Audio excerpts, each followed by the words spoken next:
Okay, last night on the PBS NewsHour, the co-host Judy Woodruff talking to Robert Redford, senior fellow at the Heritage Foundation. She says, Robert Rector, how do you see what Governor Romney is charging here?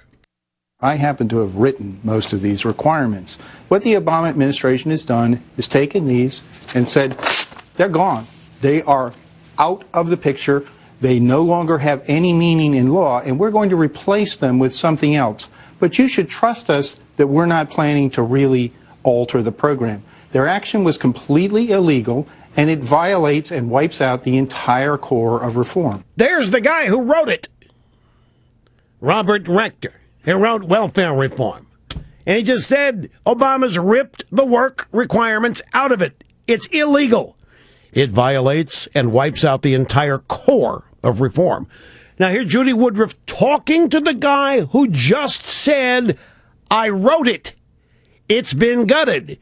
Judy says, but as I understand it, it's giving states more flexibility to figure out ways to get people to work, Mr. Rector. It's allowing states to be exempted from the participation rates entirely. They say that they will waive or do away with all of Section 407. That is the entire work requirement in the bill. Every aspect, every clause, every phrase is now invalid. It no longer is binding. And they're going to replace it with something that they will design unilaterally with no input from Congress, and that will be something that will be far more lenient than the existing law. The left wing of the Democratic Party has opposed this law from the beginning. Half the Democratic Party voted against it in '96. They attempted to repeal it in 2002. They were unable. They've now used a bureaucratic tactic to wipe it out. Oh, but wait, what about the waivers? These Republican governors, these two guys that asked so that they could make it even harder for people to get welfare. They had to work even harder and even longer. Well, I kept hearing that all week. And the rector said, no, they've done away with all of Section 407. That's the entire work requirement section of the bill. It's gone. So all this is a crock about these governors asking for waivers. Judy Woodruff finally says, well, let's broaden this out, Mr. Rector. Let's talk about the state of poverty in the country. What about the characterization that... There are over 80 programs that the federal government directs to targeted aid to poor Americans. 80 programs. This year we spent $927 billion on those programs, not including Social Security and Medicare. 100 million individuals receive aid. It's $9,000 per recipient. Of those 80 programs, only 3 had work requirements. Now it's 2. There are 100 million recipients, a third of the U.S. population.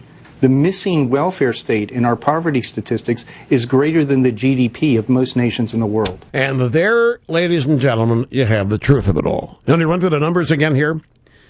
80 programs. Think redundancy. Think of how many school lunch programs are there. School breakfast, school dinner now. They're piled one on top of another. And each one is to fix something ostensibly wrong in the existing program, which government created in the first place. So government comes in, solves something, doesn't work, makes it worse. Government comes in with a fix, makes program bigger and worse, and the cycle repeats.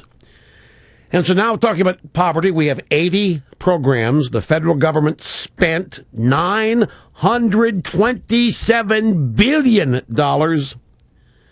on those programs. That's, think of it as a stimulus plan. It doesn't include Social Security and Medicare. 100 million people in this country receive aid now. It averages $9,000 per recipient. Now, those 80 programs, only 3 of them had work requirements, and Obama couldn't handle that. The Democrats couldn't deal with that. So one of the 80 programs was welfare reform from 1996. It's gone now. So only 2 of the programs have work requirements now. And there are 100 million recipients, 1/3 of our population. And that last line, the missing welfare state in our poverty statistics is greater than the GDP of most nations in the world. Now, this has been his area of specialty. cataloging, characterizing, reporting on poverty in this country, and then he's compared it to poverty other places in the world, and it's not even close.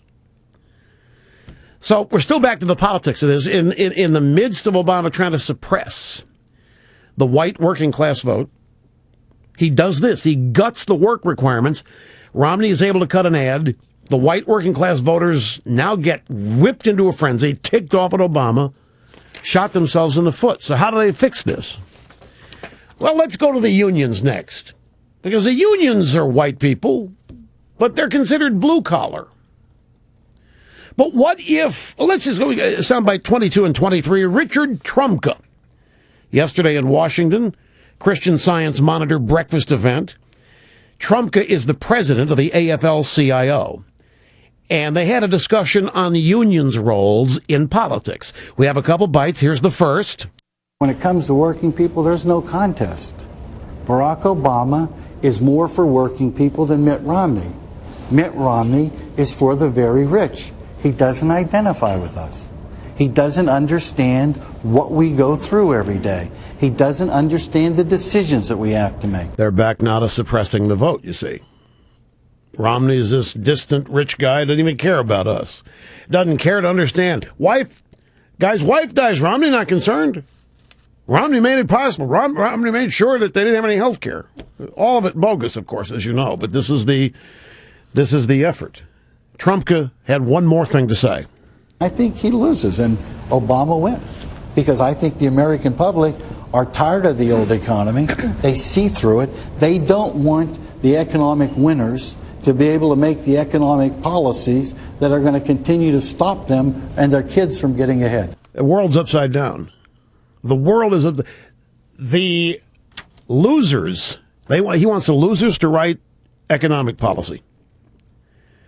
Yep, because the Americans are tired of the old economy. That's the Bush economy, obviously. What the American people are tired of is what's happening right now. That's what they're sick of. The thing they don't know is that it's Obama's economy. That point has not been made clearly enough, as far as I'm concerned, by our side. But